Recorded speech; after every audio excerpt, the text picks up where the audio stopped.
મહેસાણા જિલ્લાભરમાંથી દોરી લાવનારને 100 રૂપિયા પ્રતિ કિલો મહેસાણા સાંસદની સરાહનીય પહેલ। મહેસાણાના રાજ્યસભાના સાંસદ મયંકભાઈ નાયકની કરુણા અભિયાન અંતર્ગત તેમજ સ્વચ્છ ભારત અને સ્વસ્થ ભારત અંતર્ગત દોરીના ગુંજરા એકઠા કરવા અપીલ કરાઈ। ઉત્તરાયણનું પર્વ લોકો માટે ઉમંગ ઉલ્લાસનું પર્વ તો છે જ, પરંતુ સાથે સાથે સાવચેતી રાખવામાં આવે તો કોઈની જાન પણ થઈ શકે। ખાસ અબોલ પશુ પક્ષી મોટી સંખ્યામાં ઘાયલ થાય છે અને ઘણા પક્ષીઓ મૃત્યુને ભેટે છે।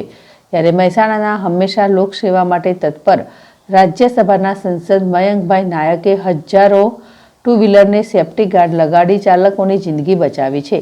આજે આ સેવાભાવી સંસદે લોકોને ઉત્તરાયણ પછી રસ્તામાં આવતી દોરી, વીજળીના તાર પર લટકતી દોરી, ઝાડ પર કે રસ્તામાં લોકોના પગમાં આવતી દોરી કે જેમાં પક્ષીઓ ફસાઈ જાય અને તેમનો જીવ પણ ન જાય તે માટે સ્વચ્છ ભારત અંતર્ગત આજે સમગ્ર જિલ્લાવાસીઓને આવી દોરીના ગુંજરા તેમજ તેમજના મહેસાણા સ્થિત કાર્યાલય સેવાલય તેમજ તેમના જનસેવા કેન્દ્ર પર આવી દોરી લાવનારને 1 કિલોના 100 રૂપિયા આપવામાં આવશે।